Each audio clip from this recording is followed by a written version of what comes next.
Hey y'all, I'm Josh McDermitt from The Walking Dead, and you're listening to Creech Questions. Hi, this is Melissa Hutchison from Telltale games The Walking Dead. And I play Clementine, and you are listening to Creech Questions.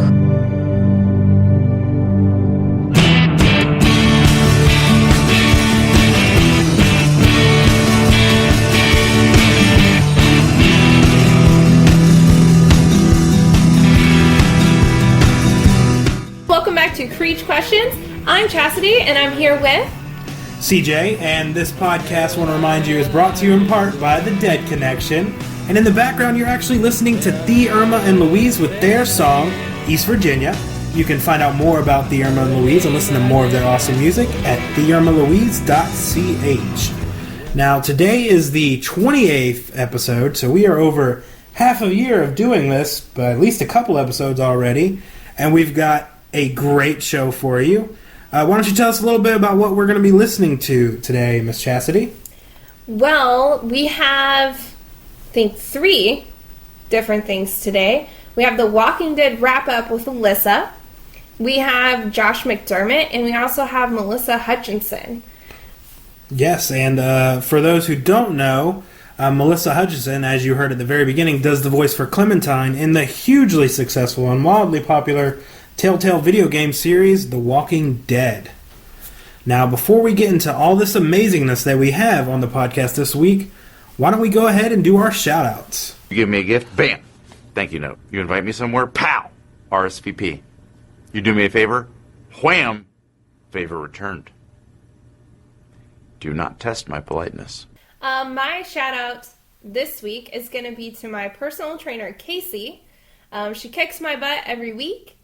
She helps me with my nutrition, and she is keeping me on track by helping me do workout plans for not only just her sessions, but for me to do by myself as well.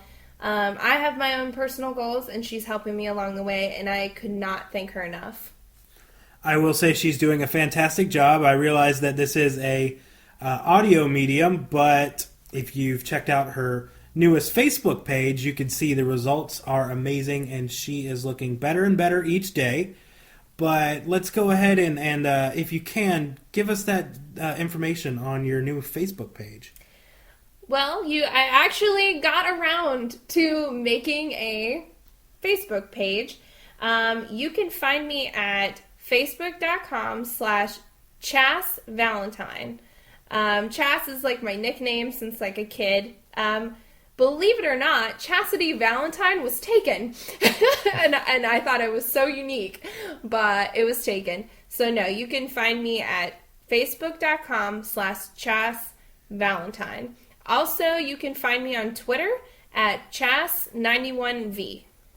Exactly, and definitely send a like and a follow her way. I think right now, currently, she's pushing 100 in under 24 hours likes on her Facebook page. We can definitely contribute and help get those higher. And then, obviously, she still needs your help with the Twitter. So if you can, tweet it out. I know you're listening to this podcast. Well, technically, we're making it on Thursday, but if you listen to it on Friday, every Friday, Twitter, the hashtag FF, where you get people to follow everybody, just make sure you include her Twitter handle name so she can get some follows, because we want to spread her out to the Twitter sphere. I would really appreciate it if you guys did that for me. I try to return follows. Of course, we all know that there's those weird Twitter pages, but I can usually tell a difference. So usually if you follow me, I'll follow you right back. My shout out this week is going to be for the Walking Dead Harrelson touring group. Actually, it's located in Harrelson, Georgia, and they do tours of the sites. They've got exclusive rights to the silo that you've seen in the intro for at least 2 seasons. I think seasons 3 and 4, maybe, of The Walking Dead. Plus, that's where Merle died. That's where Daryl cried. That's where Rick and the Governor met for the first time. It's a really great tour. It's not that expensive. I think it's like $20 a person. But some of the hosts, like Marlene and Jimmy, they do an amazing job of getting you into the action, making you feel like you're actually recreating stuff from the show. They take amazing pictures as well. And like I said, you're going on pretty much television hallowed grounds, and you're getting an in-depth and personal look at a lot of people's favorite show, and I can't recommend it enough. So you should definitely go on Facebook, look up Walking Dead Harrelson, and their tour Facebook page should come up. Give them a like. If you're in Georgia, make sure you check it out. It's definitely one of the best tours you can go on. Yeah, you can go visit the Silo as part of the Atlanta movie tours, which is an amazing tour in and of itself. But Jimmy and Marlene and everybody else down there do an amazing job with their tour. So definitely check out the tour and their shop. I mean, if you want cosplay clothing, they have pretty much everybody on the show's cosplay outfits that you can purchase. They've got autographed memorabilia from the actors that you can purchase, and it's an amazing experience that I highly suggest anybody go to. Like you were saying, they really make it personal.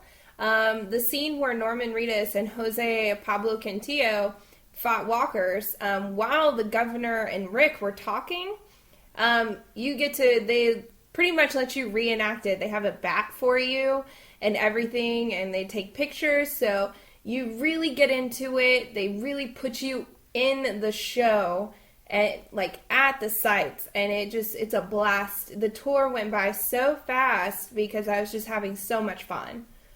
Oh yeah. I mean, the tour was easily maybe an hour to 2 hours long, but and it's not just stuff from The Walking Dead they show you, because there's actually stuff from Lawless and also the Footloose remake that was filmed right in that area. So you could really see many things from many different movies and shows.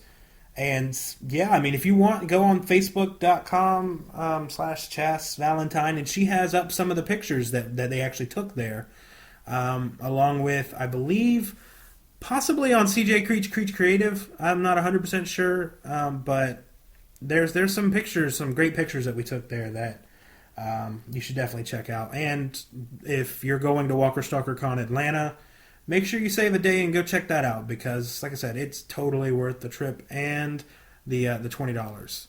I believe it's only about maybe an hour away from Atlanta. Yeah, I mean, Sonoya is about an hour away from Atlanta, and this is about 10 minutes down the road from Main Street, Sonoya. So yeah, it'd be roughly about an hour away. So there's really no excuse. I mean, if you're traveling all the way down to Atlanta, I mean, you should definitely check them out, because it's worth that extra hour. Definitely. Now, coming up next, I know we've had an unofficial return, I believe 2 episodes ago, of the Walking Dead Wrap-Up. And again, we talked a little bit about it last week with Ashley. But this is the first official one with Miss Alyssa Mulan since before, I think the week after, as a matter of fact, the season finale. So we are going to be talking Fear the Walking Dead and the Walking Dead Season 6 trailers. So before we get into that, what did you think? This is your really first time getting to meet Alyssa. What did you think of her? I thought Alyssa was great.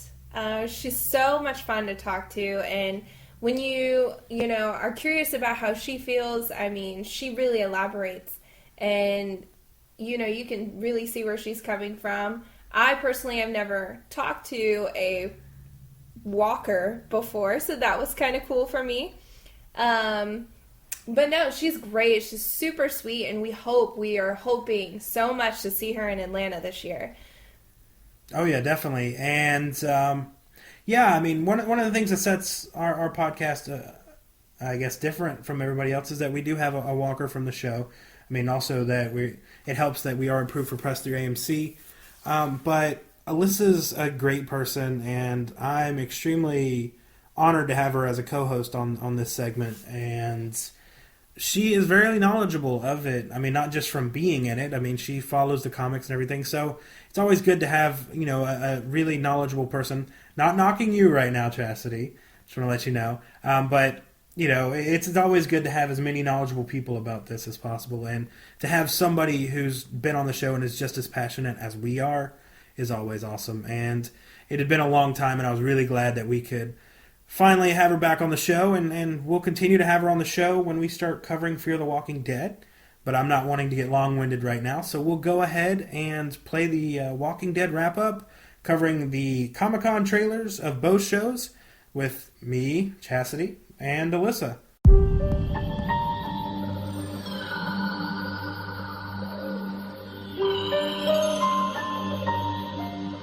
This is all connected. You show up, and now 3 of us are gone. Why'd you bring us here?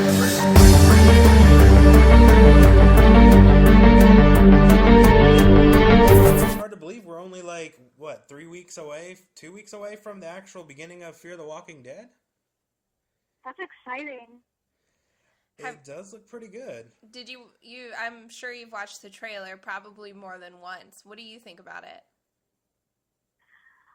I think it's going to be exciting. I think it's going to be different. It's going to be, there's going to be tension in a different way. A slow build-up is what I'm excited for. Like the first chaotic moment when everybody realizes the world is going to, crap. So I'm kind of excited to see how the process plays out. Yeah, when I was watching the trailer, it gives you, I like how they really show that everyone was just living their lives. Like, everything was normal, teenagers were being teenagers, parents were being parents. They were doing their 9-to-5 jobs, all that stuff, and then all of a sudden, everything just starts kind of breaking loose, and nobody understands it, and everyone thinks that the videos are fake of these, walkers that nobody's ever seen, and that I feel like that's exactly how it would happen. So I'm really excited. Yeah. It could really, like she said, something that could really happen. People would really just think, oh, it's the flu or some kind of sickness. And so that has that real element that I think will be scary in its own way. Plus, I feel like it's kind of refreshing to have a change of location, because Georgia, the settings are all kind of quaint and usually run down, and these are big city with really no damage to anything, and it's all pretty and just completely the opposite of what Georgia looks like. Well, until things start blowing up and catching on fire and Very true. Yikes. Crazy.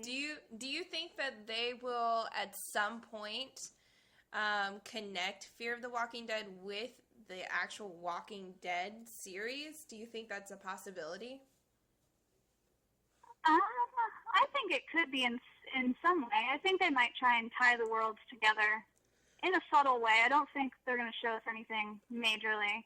Well, what I've heard is actually 2 different things. Actually, I've heard one that they are going to bring a character from Fear the Walking Dead into either season 6 or season 7 of the show, which in a way is good and bad. It's bad because at that point, once you see that person alive in that time frame, then you know that no matter what situations they're put in on the prequel, that obviously they're not going to die. And I've heard that apparently someone has said that in Fear the Walking Dead season 1, there's going to be an appearance from a character from The Walking Dead that you can see them before they made it to the actual group in Atlanta.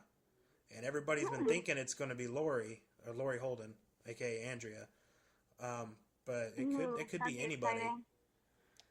Yeah, I'd love to see Andrea again. Oh, that would be so nice. I loved her. Really? I did. She got killed by her. I'm a big.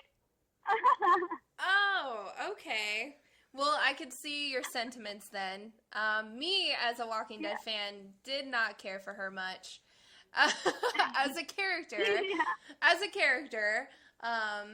just because I felt she was kind of a weak-minded person, and towards the end, of her life, she had her redemption, which made me feel bad for her, but at the same time, I don't know. I wasn't sad. Go ahead. I wasn't terribly sad to see her go. Yeah, I was sad. I guess I like her comic book counterpart more than the show's version of her. I wish she would have been more badass sooner, rather than at the very end of her life, because I think she had a lot of potential had they not killed her off. But I agree, and then it's it's, you have that extra added bonus of being killed by her. Oh, yeah. Yeah, I'm kind of partial to her. Yeah, to those that don't know, that are listening in for the first time to the Walking Dead Wrap-Up with Alyssa, she's actually has the honor and privilege of being killed by Andrea, Rick, and Daryl. Oh, yeah. Good for you, girl. I know. It's like my 3 favorite people. Well, of course. So, going from the Fear of the Walking Dead to the actual season 6 of The Walking Dead, you've probably seen the trailer and seen how they're pretty much making Rick almost seem like an enemy, so to speak, to everyone else, or what's the word I'm looking for? A danger to everyone else. What do you think that trailer is telling you?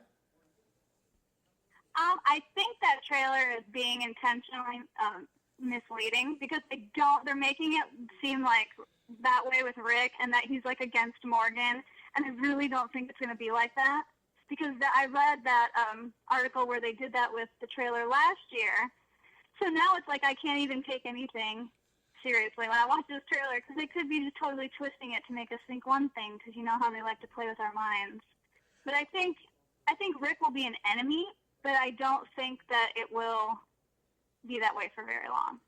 Yeah, I think, I agree 100% with that sentiment. And actually, I picked up on something before we podcasted, when I rewatched the trailer just to refresh.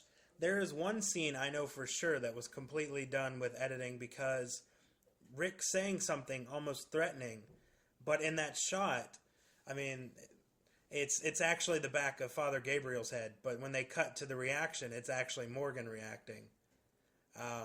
So they tried to play it off like he's actually talking to Morgan, but he was actually talking to Gabriel. So yeah, I think it's after last season, like you were saying, when they had even shot additional stuff to trick people with Gareth saying that they were going to DC and they were going to solve it. I find it hard to believe that's going to be the not even considering that if you've read the comics, that doesn't go down like that.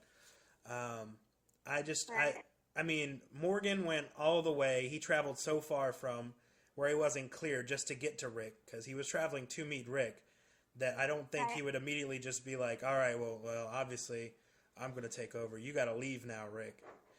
It just doesn't sit right with me. No. I think, and going off that, I mean, he traveled all that way to see Rick, find him, and then it's like, he came in a moment when he doesn't know the situation, so I think they're trying to make it seem like since Morgan is kind of super zen right now, they're trying to make it seem like he saw Rick do that one thing, so now he's got Rick in this certain light. When I think Morgan is more kind of probably understanding, seeing as the journey he's been on, that you kind of have to do what you have to do. So I think they can kind of learn from each other, Rick and Morgan. I agree. I think pretty much the entire thing is kind of like, I can't even figure out what is going to actually be true on that trailer. Because I'm going through everything, and I mean, obviously more than likely, most of the stuff they shown was probably only in the first 3-4 episodes, maybe at most, because they just finished the mid-season finale not too long ago. So, I don't know. We talked to Michael yesterday, and which that one's actually going to air on next week's podcast, but he says it's an amazing. The first episode's really amazing.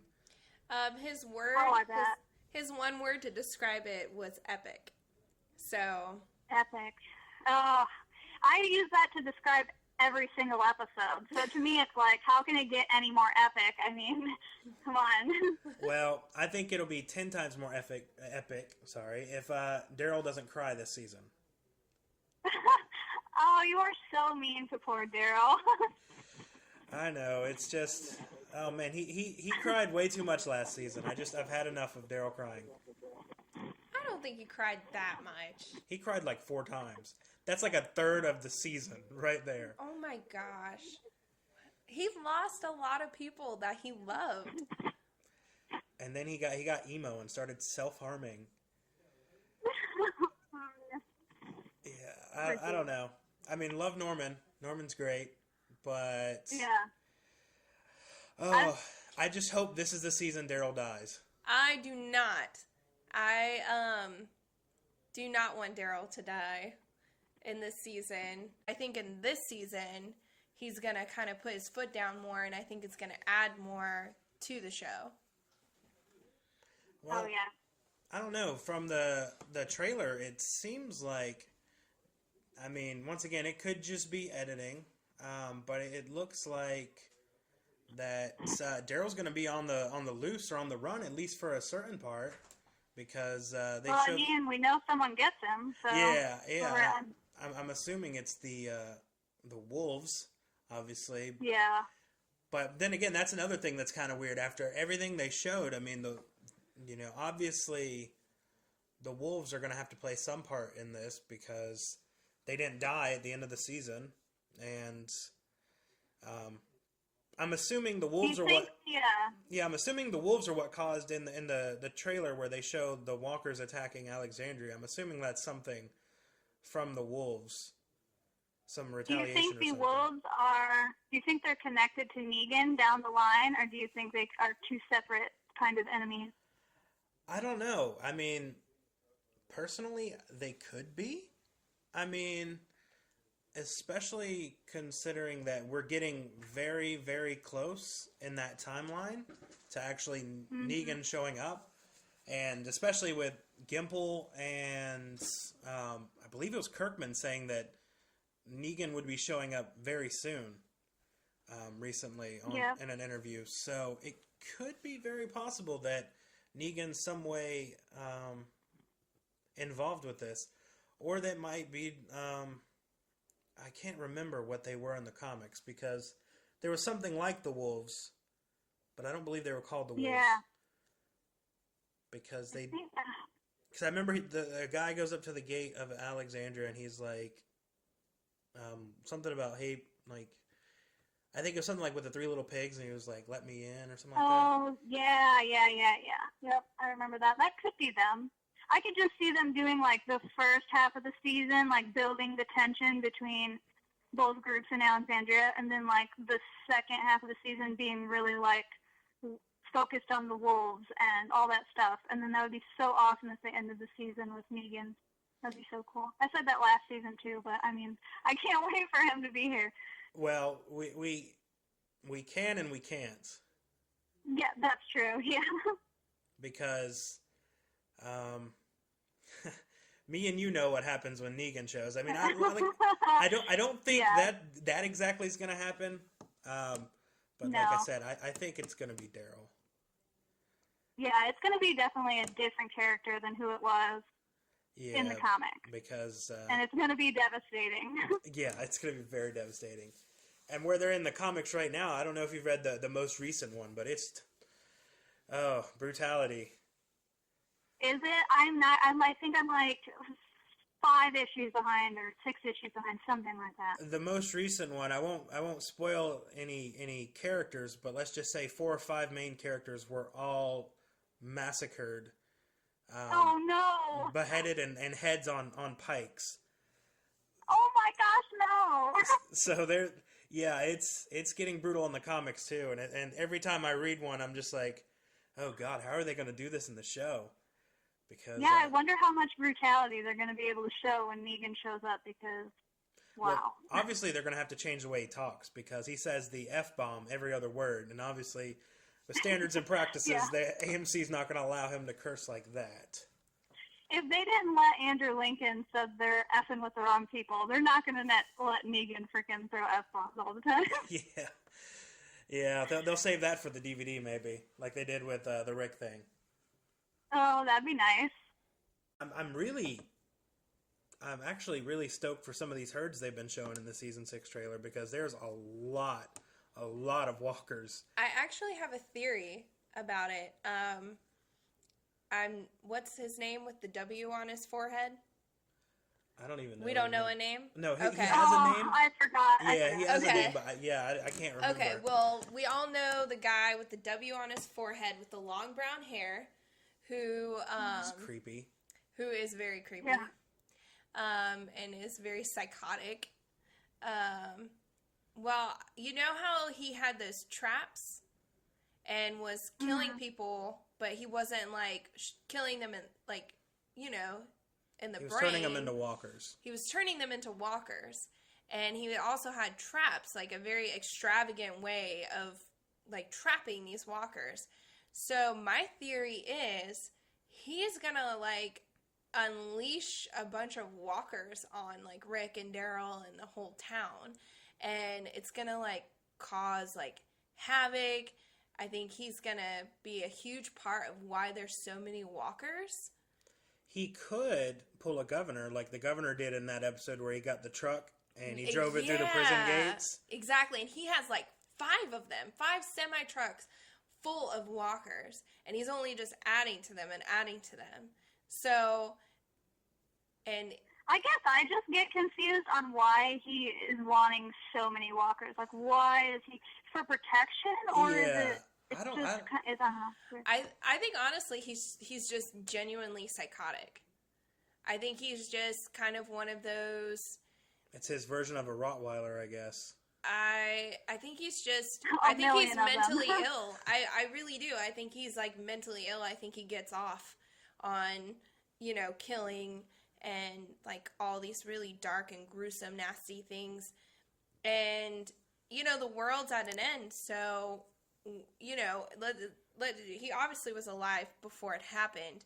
He was probably like psycho before it happened, but now there's no police, there's no jail, there's no restraints. So this psychotic mind is just unleashed in this like, you know, terrible world. So I think he's just honestly truly psychotic and kind of evil in a sense. He gives off that, like, evil, like, nauseating, stomach-knotting vibe. And I think he just does it just for the pleasure of it.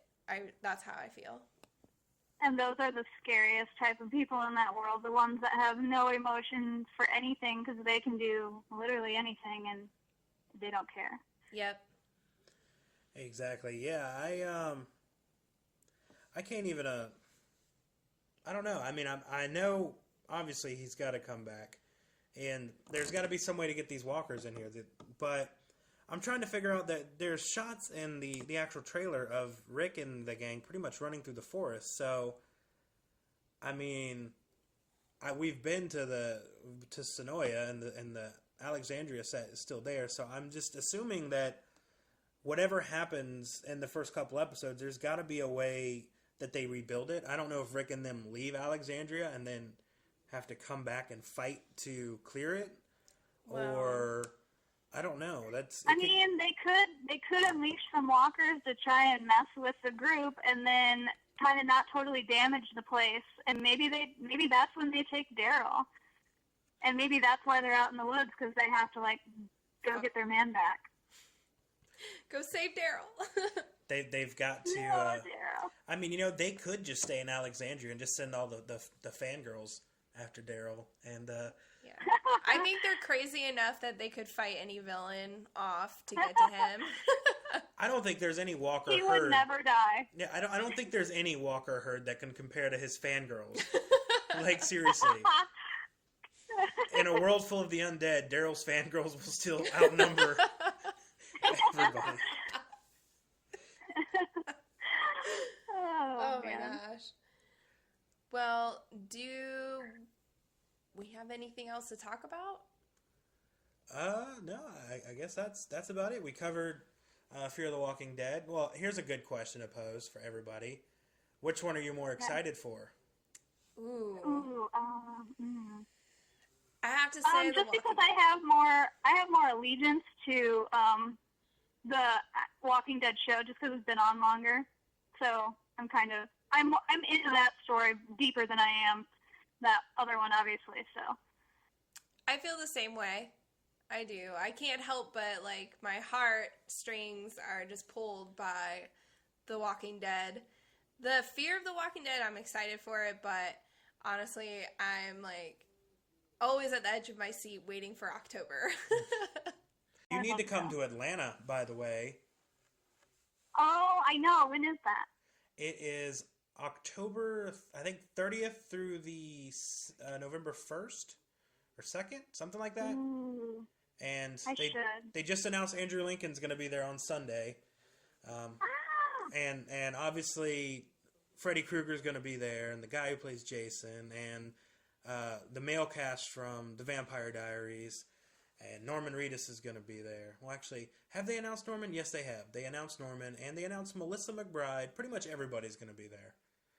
They're hyping awesome. this up as like the Super Bowl of the Walker Stalker Con. So Yeah, all because it's got Andrew Lincoln. I mean, that's pretty much like the only one he attends. yeah, and it's going to be twice as big as last year. But you should definitely come. man. We'll be there. We will be, and I would love to actually will. meet you. I know I should plan a trip. I need to. I'm going to do it. Good. We've got now audio evidence of this, so we've got to make it happen. And I can't back out.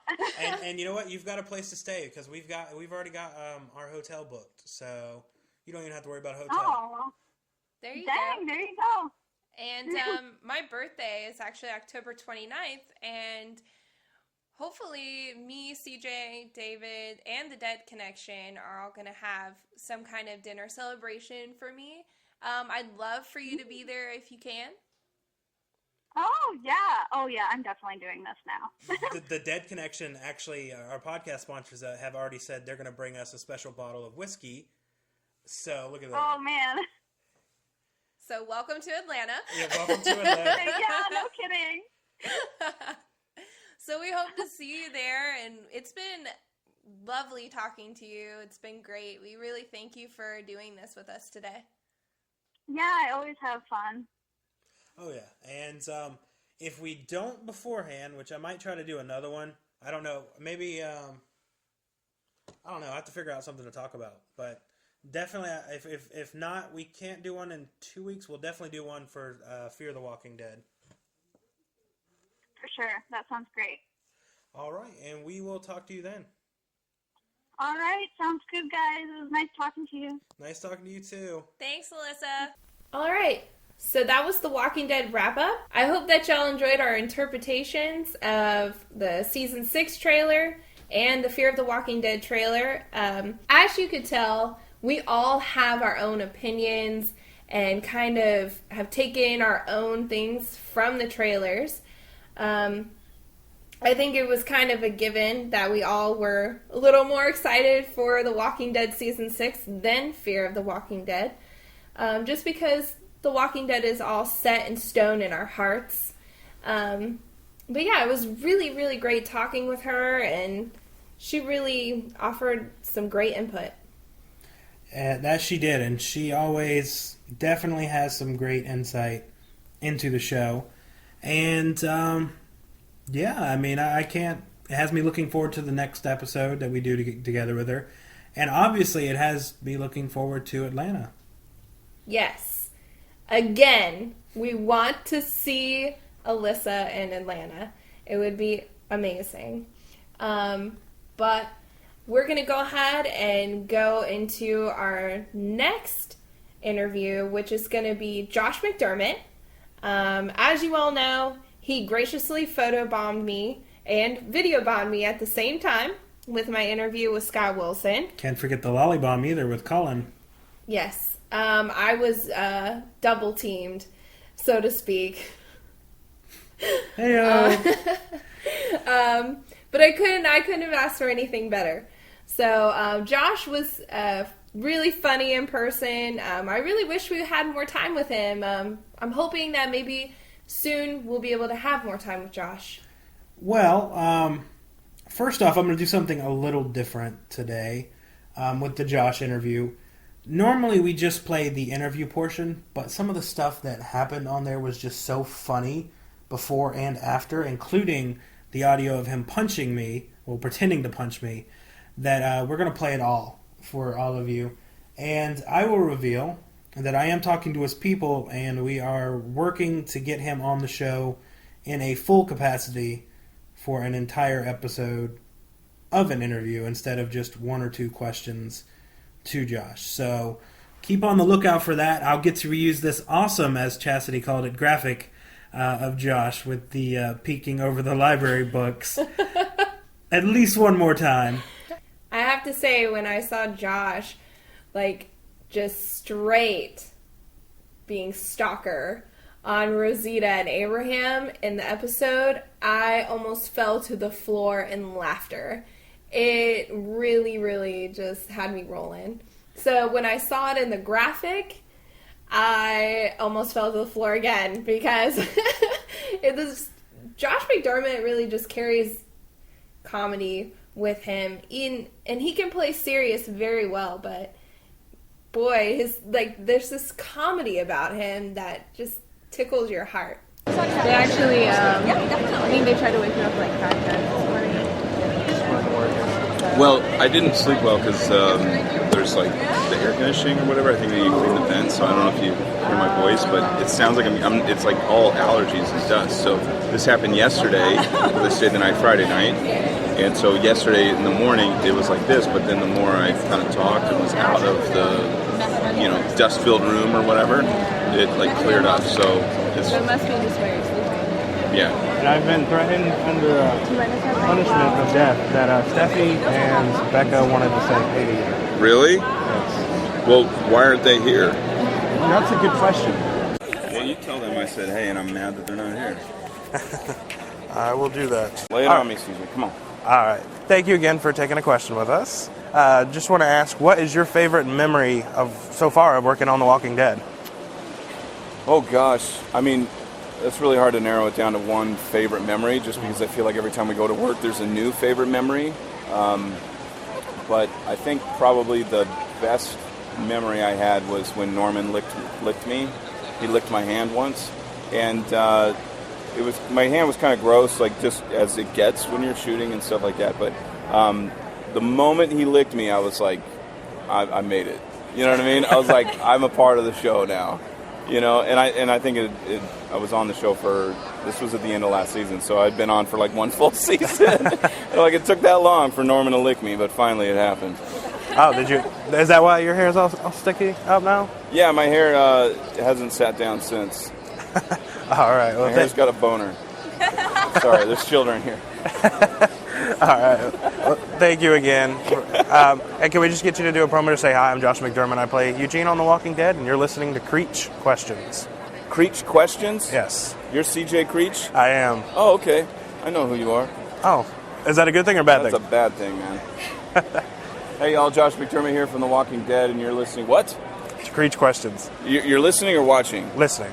Okay, but why am I doing it to a camera? Because we're gonna put it on YouTube as well. Oh, okay. It's confusing. It's very confusing. All right, we are back once again. If you really liked that, we are working on getting Josh on for a full episode-long interview. Hoping to do that sooner rather than later, but he is very busy right now. He's making some movies, and he's also in The Walking Dead. So he's a very busy man. Next up is somebody from a part of The Walking Dead we haven't had on before. It's Melissa Hutchison, who is Clementine on both seasons of Telltale's The Walking Dead video game. And she's so little, too, and she's like a little ball of spunk and fun. I mean, I don't think I saw her stop smiling once. And she's always like, she's kind of animated herself in a way, and it's really enjoyable, and it kind of brings about this warmth. And it was just such a joy to listen to her and watch her talk. But with that being said, we're going to go straight to this interview so you can hear it straight from the mouth of Clementine herself. Hey everybody, welcome back to Creech Questions. My name is CJ and I'm here with the lovely and talented Melissa Hutchison, who you may remember as Clementine from the Walking Dead video game. Thank you for joining our podcast. Thank you for being here. Thanks for having me. So, you've worked on 2 seasons of the Walking Dead video game. I have. Out of all of the scenes that you have to do audio recordings for, what was your favorite to record? Ooh, Well, I'd probably have to. I mean, it's so hard. The whole game, it's just been such an amazing experience for a voice actor to get to be involved in a game that brings you to such crazy emotional depth and character development. And I'm going to go ahead and say, I wouldn't say favorite, but the most, not even challenging. I can't even use words to describe it, but the finale of season 1 between Lee and Clem, the whole, I don't want to spoil it if you haven't played it, and why haven't you if you haven't? But that was definitely like, I don't know. That was my favorite scene in the sense where it was just so real and the emotions were so present, and it was just such a real experience for Clementine and myself to go through. Awesome. Yeah. And you haven't just been in the Walking Dead video game, you've been in many video games. Yeah. What are some other personal favorite projects that you've been in? I've been in a lot. The Wolf Among Us was another one that Telltale just did alongside season 2 of The Walking Dead. Oh, season 1, oh my god, I'm forgetting my timelines. That was a lot of fun. All of their games, I'm just always psyched to be in a Telltale game. I just worked on an animated series called Space Racers, and it's awesome, and it's on Netflix, and it's on PBS. Like totally marketing myself. So that was a lot of fun as well. I'm hoping they do a season 2 of that. And yeah, I do so many games, it's insane. Because sometimes I record a game and people are like, oh hey, I heard your voice on, yeah, and I'm like, oh yeah, I was on that. So that's what the cool difference is with The Walking Dead is it's so memorable because we get to spend, again, so much time with our characters. So awesome. Yeah. And before we go, just if you want to, and if you're not already following her, which you should be. Why aren't you? What are your official channels? I am at Melly Hutch, MELYHUTCH on Twitter. That's the one that I'm best at as far as responding. Melly Hutchison on Instagram because I like pictures, and Melissa Hutchison VO on Facebook. I'm all over the place, man. Oh, you are definitely. And thank you again. Yeah, thank you. You're welcome. Are you welcome? Okay, guys, welcome back from that. Like we said, she is a ball of fire and just kind of brings you that warmth. I hope you felt it through the podcast. And I hope that y'all are even more excited to start playing the game. Exactly. Once again, there's really no reason not to. I think if you buy it on the video game system, you'll spend like $20 for all the episodes, but it's like maybe $4 a piece on the mobile. So it's really worth the money. With that being said, I think we're pretty much going to wrap it up here for this week. I will go ahead and announce, if you haven't been following us on Twitter or Facebook, you should, but yesterday we had the privilege and honor of interviewing Michael Chenor. He's going to be our guest on the podcast next week. You do not want to miss this episode. I'm telling you, this is one of the funniest episodes we've done. Michael was an absolute blast. And if you keep listening to next week's podcast, you're going to find out a little bit more about Season 6 because he did drop some tasty little morsels of information that will have every fan of The Walking Dead salivating. So make sure next Thursday you're listening to this podcast because you are not going to want to miss it. Michael Chenor is hilarious. I have no other way of explaining it. He is hilarious. And he just loves talking to his fans. And, as Creech Creative and Creech Questions, we are fans. And, but we're just, professional fans. But it's like he enjoyed talking with us. And, sometimes you don't get that. And it was really great. The rapport was amazing. He sounded like he was enjoying himself just as much as we were enjoying the interview. So please definitely come back on next Thursday. You're going to get a lot of hashtags, house appliances, some cursing, some juiciness for Season 6. It's going to be great. So I hope you guys tune in next week. Exactly. And that is going to do it for episode 28. This has been CJ Creech. And Chastity Valentine. And you've been listening to Creech Creech Questions. Questions.